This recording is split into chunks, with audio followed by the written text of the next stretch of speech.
Hi everyone, welcome to GTS Distributions Come and Play Day here in Seattle. My name is Rodney Smith, and I've been joined by Scott Morris with Arcane Wonders. Yep. Some of you may also know him as Tox from Crits Haffen. Scott, my friend, it's good to see you here. It's great to see you, Rodney. Listen, you're wearing a Mage Wars shirt. I am. But this is clearly not Mage Wars on the table. It's clearly not the game in front of me. Yes. What trickery is this? What are you doing here? So this is Sheriff of Nottingham. This is our first non-Mage Wars game. Everyone knows Arcane Wonders from Mage Wars, which has done wildly successful. Yes. We're now branching off and we're doing a new style of game. This is going to be part of a line called the Dice Tower Essentials. This is a partnership with Tom Bassel and the Dice Tower. They're games that Tom has played, that Tom loves, and that he wants to see more broadly produced. This was actually a game called Robin Hood that was originally produced in Brazil. We acquired the rights to it. We have done a little bit of development work with the designers, and we're bringing it out as a Sheriff of Nottingham. It's a 3 to 5 player game that is very engaging, it is very social, it is very interactive, and it is very high energy. Yeah, I can confirm this. I had a chance to play this with Tom. Yep. So I can certainly affirm that he's definitely a huge fan of this game. And the table we played with, it was just a riot, really. Yes. It was a real riot. And then, of course, we played again last night. Yes. And I got to see some of the changes. And you guys are continuing to refine. Yep. And, from my opinion, make the game better. Yes. So the changes. That have is been the goal of refinement. Yes, it is. Yes. Yeah. This was a great game when we got it, and that's one of the reasons that we wanted to make this the first in the line. But we talked with the designer, we had some ideas, we put some things together, we've made it a little more streamlined, slightly different, but still provides a great experience. It's a game that is, well, there are points, and you will score points, and at the end of the game, the person with the most points is going to win. It's a game about experiences. It's a game that, we actually demoed a game at Origins, and a group finished, and when they were done, we were like, okay, this is how you score, and they're like, I don't care. Like, I really don't care. Like, I just know that I got one over on him, so I'm happy, and I don't care if I won or lost, right? Yeah.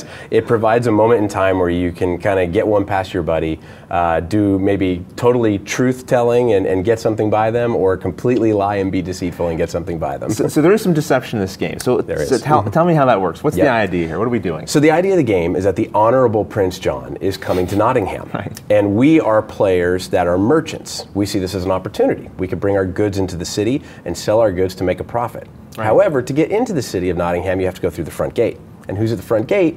The Sheriff of Nottingham. Of course. So in the game, each player is going to actually get to step into the shoes of the sheriff. They're going to be the sheriff, and every other player is going to have to declare what goods they're going to bring into the city.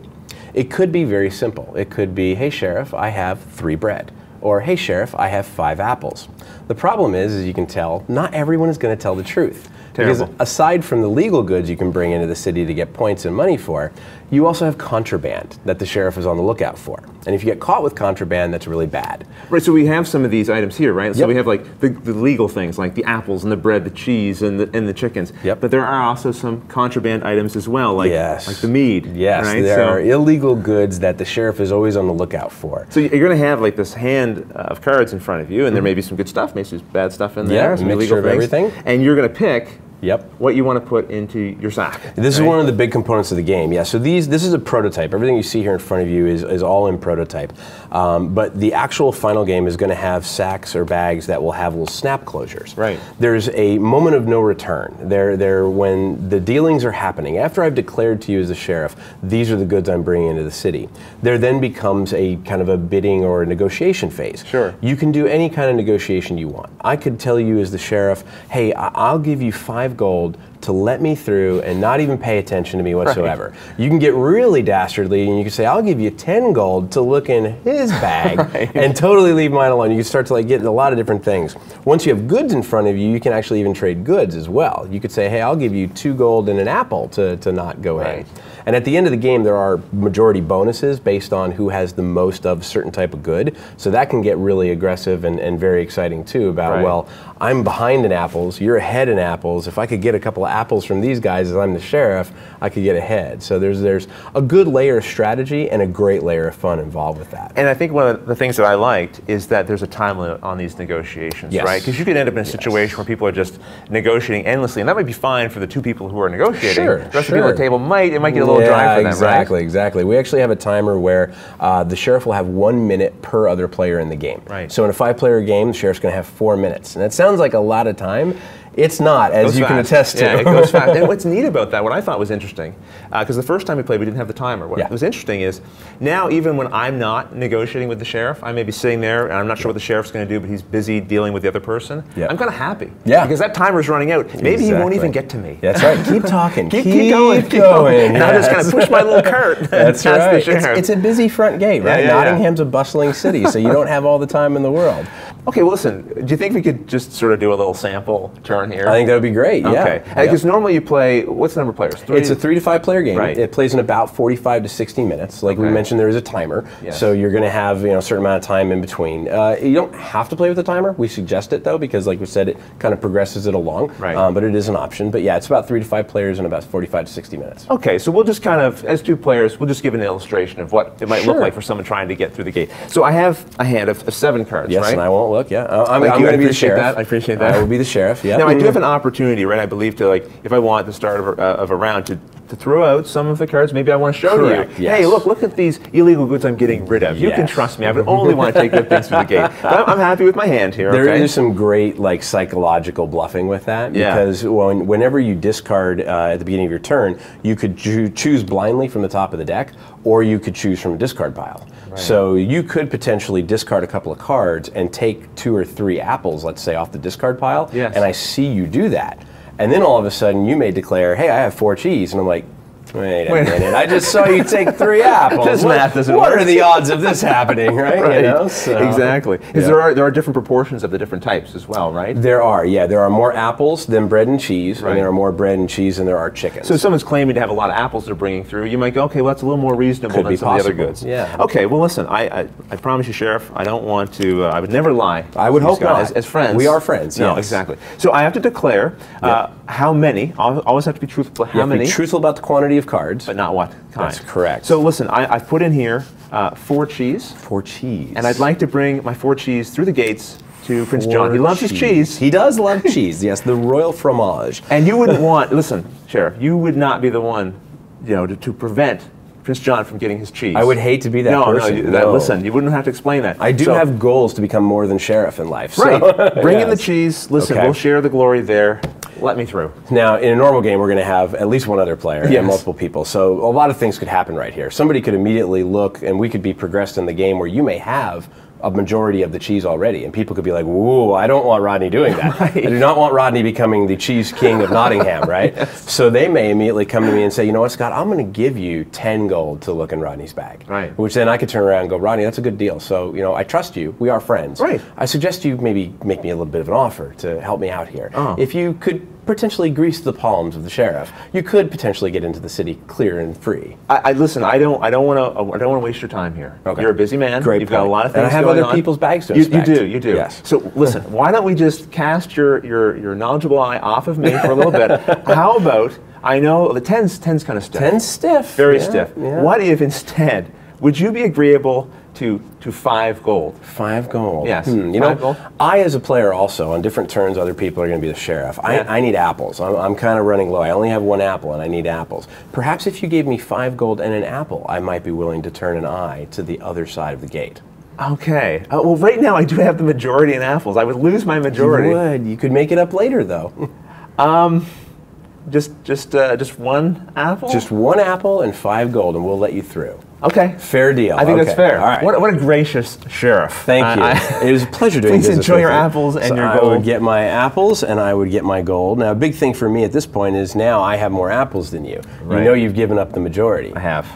Probably tells me you might have been lying. The fact that I was doing any kind of deal. Right, because the interesting thing is, if I had been telling the truth and you thought I was lying and you opened my sack, and it turned out that I was telling the truth, there is a penalty value here on these, right? Correct. You would then have to pay me this penalty. That is correct. For doubting me, slowing me down, preventing Prince John from getting that cheese expediently. I can't just accuse anyone. I mean, while I am a rotten Sheriff of Nottingham, I'm not going to just go across and accuse everybody of being bad. If I falsely accuse someone, then there are penalties. If I correctly accuse someone, then I get bonuses. Right. So it's not about just opening everyone's bags, because if you do that, you're going to go broke. As you saw last night, potentially. Yeah, I may have gone broke a couple times, being a little too suspicious of people.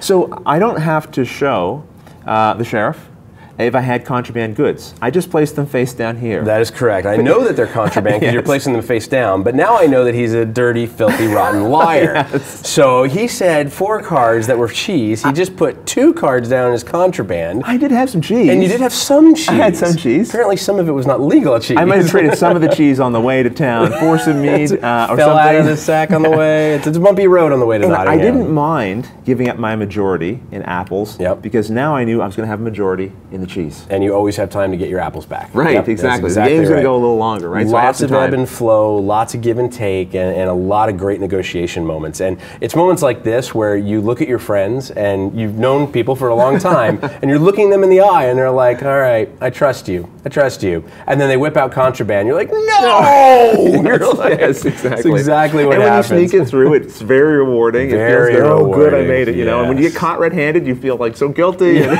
oh no! It provides great moments, and that's what we're all about. We're about experiences. So you said this is still a prototype. Yes. A very good-looking prototype, I might add. Thank you. When is this going to be finished and releasing? So we're really excited about it. We're actually in the middle of going to print with this. We are shooting for a very small amount of copies at Gen Con so that we can have them there. Nice. That is all going to depend on some logistics and some tight things working together, as most people know in this industry. But we are shooting to have some copies available. We're going to be demoing it at Gen Con as well at our booth.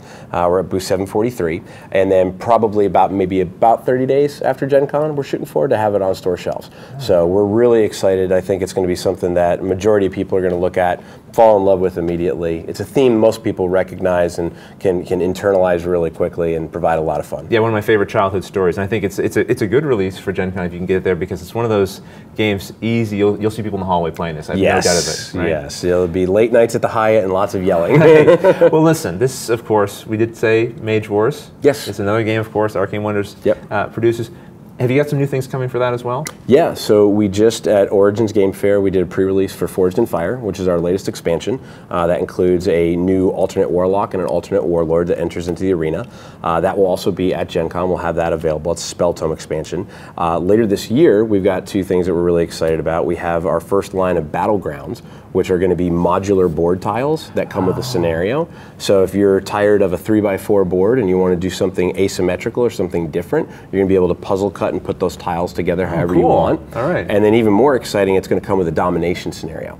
So if you're familiar with maybe video game domination style play where you have to control points, we're going to have that in the game as an alternate win condition. So instead of me just trying to obliterate you, you can do some different things, build spellbooks a little differently, and have a whole new way of playing the game. We're actually going to have 2 different sets of Battlegrounds. We're going to have one that's focused on domination, and then one that's focused on multiplayer cards. So you could have 2 versus 2 or 4-player free-for-alls and have much bigger, much more epic style games. Okay, so you guys are still obviously innovating within this Mage Rules game as well. Yeah, Mage Wars is definitely our foundation. It's a game's been very successful for us. We want our fans to know that even though we are doing the Dice Tower Essentials line of games, and we're going to be very excited about bringing these out, Mage Wars is still going to be primary focus in terms of development and helping grow that world as well. Okay. So, well, listen, Scott, thanks a lot for taking the time to share this. Sure. Thank you for lying to me. I appreciate it. You're very welcome. It's always a pleasure to lie to you. Thank you. You're good, man. And listen, all of you, thanks again for watching.